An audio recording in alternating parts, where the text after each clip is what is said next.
Gotham City. It's a dark, deserted city governed by crime and violence. The whole town is now in preparation for the 200th anniversary of the Gotham City Festival. Joker, the city's evil leader. He has spread poisonous nerve gas all over town and has terrorized the population.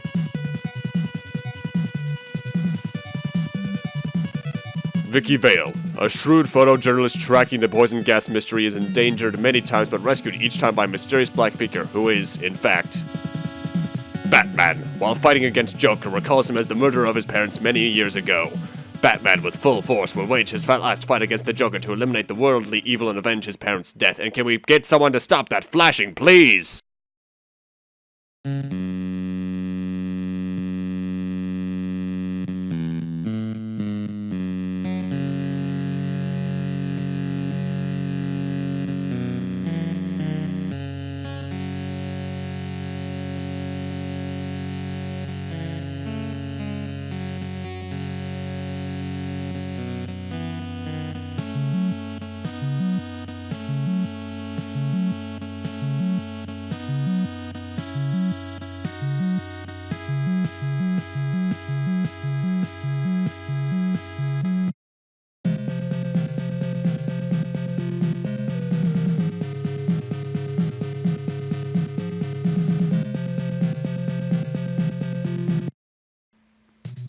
Hello everyone and welcome to Let's Play Batman.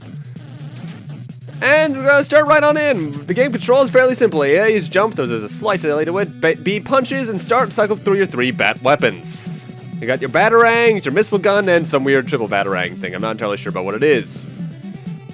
Goal of the game, get to the end of the stage, and then beat the boss.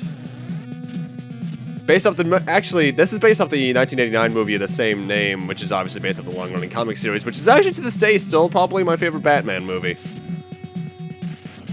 Starting off the stage here, we got some pretty simple enemies. They just tend to either walk right into you, or you can walk right into them and punch them in the face. So if you want a good long-range weapon, I recommend the normal batarangs over everything else.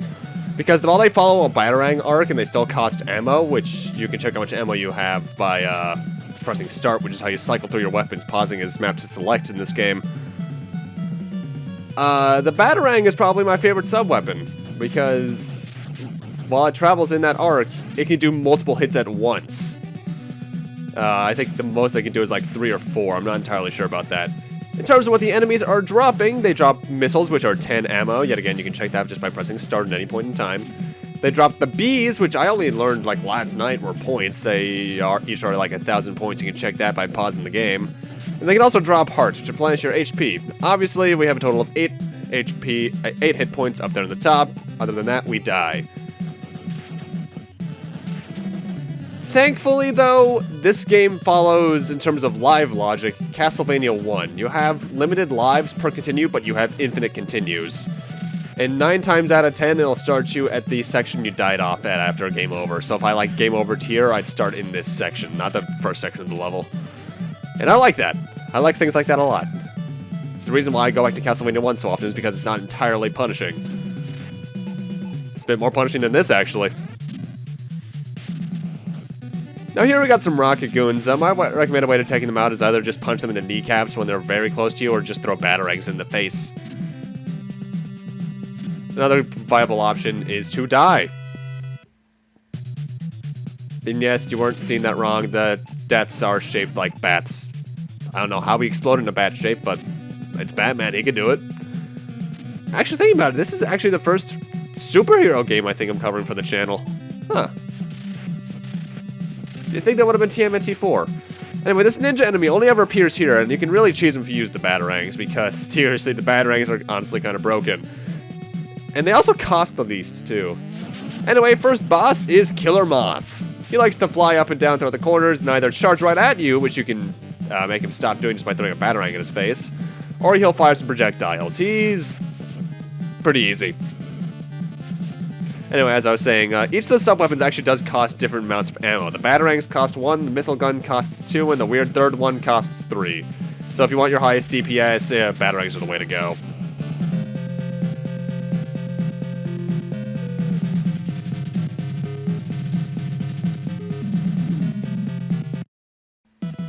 Gotta say, I love the cutscenes in between the levels. Most of them are just recreations of slight scenes from the actual movie. Like that scene right there was ripped right out of the attack on the chemical plant where we actually are right now. Now, right down there, that looks like water, and it is, but it's technically supposed to be chemicals, and if you step in it, you will get damaged. It is an environmental hazard. Thankfully, most enemies and environmental hazards only do 1 damage, sometimes 2. The rare enemy and boss will do 3 or 4. What I just did there was the wall jump. The way you do that is you pretty much hug a wall while jumping. Like Mega Man X, you can do it multiple times in a row, however, you cannot do it off of 1 wall only. It actually allows for some decent shortcuts later on that I don't take advantage of, sadly. Gotta say though, as you're seeing here, a lot of the enemies aren't too troublesome. They'll still get pot shots in one or two times, but a lot of the enemies you can either just walk into them or punch them to death and they won't get an attack and otherwise. Or a lot of the other ones you just stay still and let them walk into you. There are a few exceptions, particularly in stages 3 and 4. But for the most part, they're alright. Oh boy. Yeah, they do require you to use your wall jump a couple times to avoid getting major damage, but for the most part, it's you trying to master to use shortcuts like the one I used in the first stage. That right there is a landmine. Once you get within a certain distance of it, it'll speed up and try to hit you. The best way to avoid it is not to walk away, but jump away. And speaking of wall jump, this is the first section where you're required to use it to progress on no matter what, because in the previous places you could have just pretty much jumped and gotten there eventually. But here, you need to use the wall jump. And we also got that enemy there, who's actually surprisingly annoying, battering it to the face. I actually could have skipped this enemy in total if I jumped up 1 more level. But, no, I had to murder it. Well, cause its function to cease because it was a robot.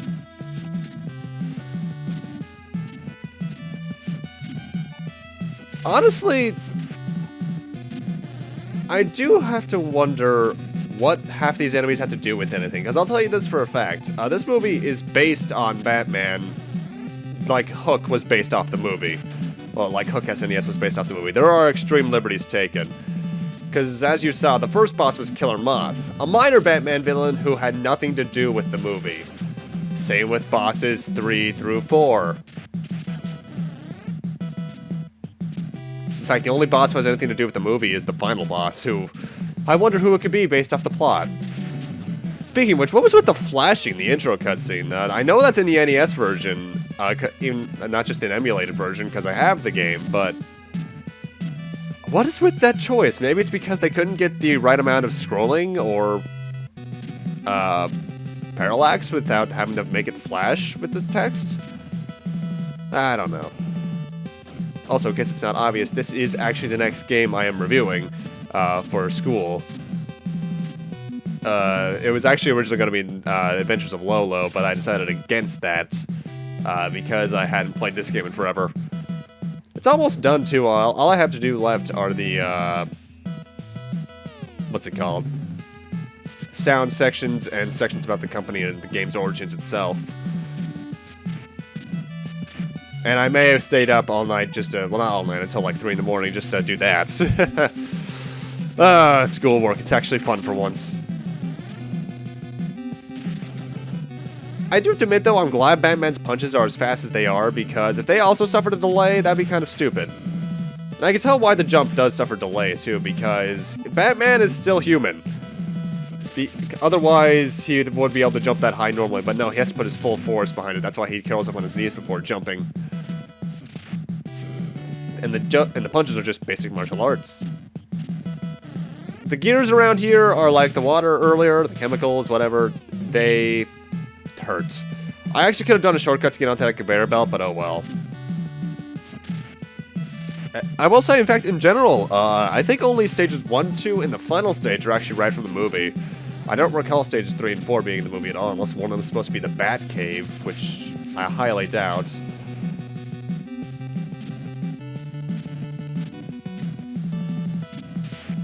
Ow. Ow. Ow.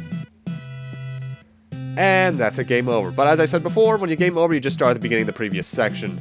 However, if you died during a boss fight and get a game over, you start back at the previous section.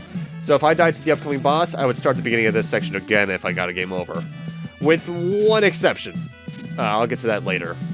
Either way, the next boss is a robot. This is the machine intelligence system. It's a level boss, essentially. We have to destroy all the parts in order to beat it.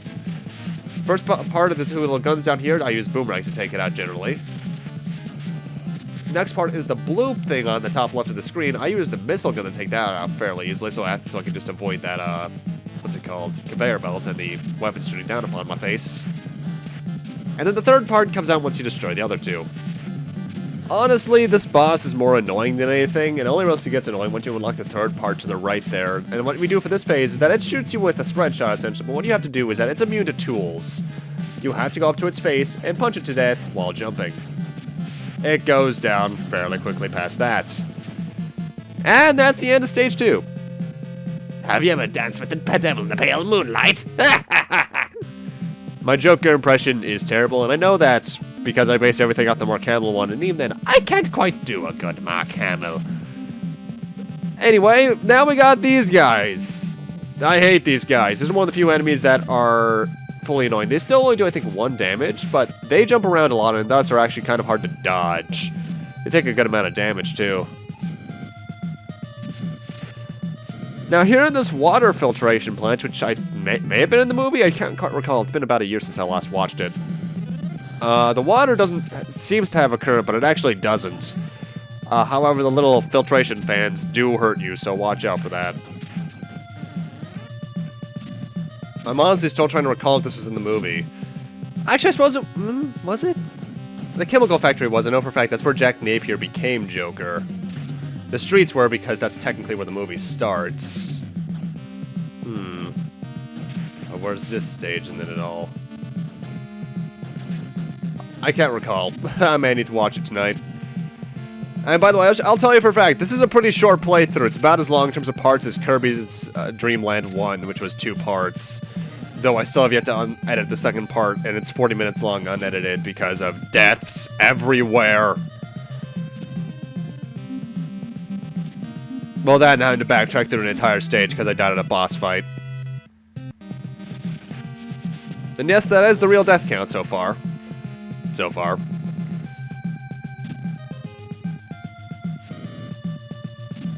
Seriously though, I actually recommend, look up this game's soundtrack. There's some pretty kick-ass music in it. I'm surprised I haven't used any of it for a fast-forward theme at this point. I actually might end up doing that, now that I've re-listened to it.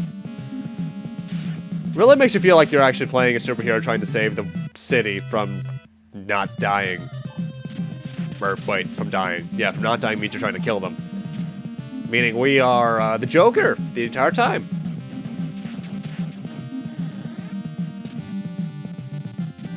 Stage 3, though, is more challenging than the previous ones, but it's also a bit shorter, because while I see, I think, another section in there, the first 2 sections go by pretty quickly. In fact, I think they're probably some of the easiest 2 sections in the game, the jumping enemies aside. I also think there's technically numerous ways to exit this station, but don't quote me on that, because I always wall jump up here, which might be a shortcut. Alright, now I know where we are. We're in the cave. I hate the cave. This cave is possibly one of my least favorite screens in the game because of these giant assholes.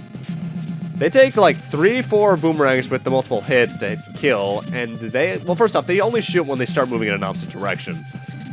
But their shots have surprisingly decent range. And let's just say they get a bit cheap with their hits sometimes. Yeah, I don't know how I was supposed to dodge that. That was kind of bullshit. NES games have it every now and then. Yeah, it's the sad reality, but we can move past that. Well, I can't easily, at least I'm pretty forgiving.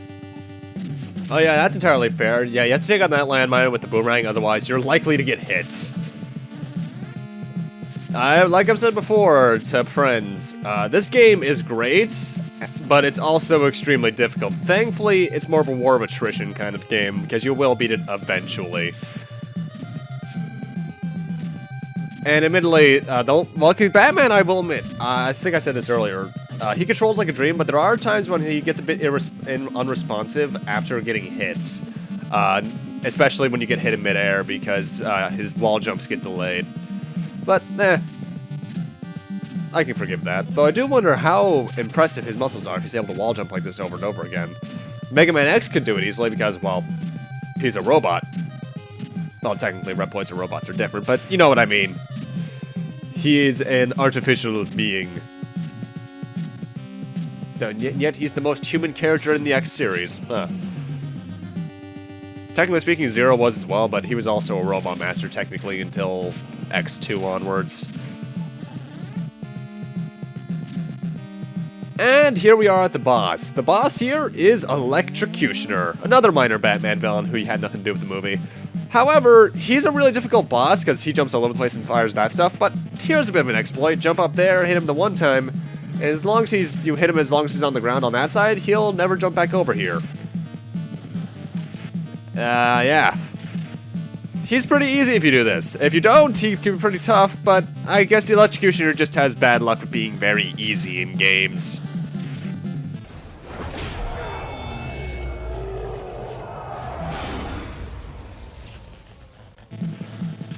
Not gonna lie though, that did make me laugh the first time I saw it. Gotta say though, I love the boss theme. Welcome, Batman. Why don't you look at my latest work of art? Alright, but with that, I'm gonna need to end this off here. Thank you guys for watching, and in part 2, we'll be finishing off the game. See you guys then.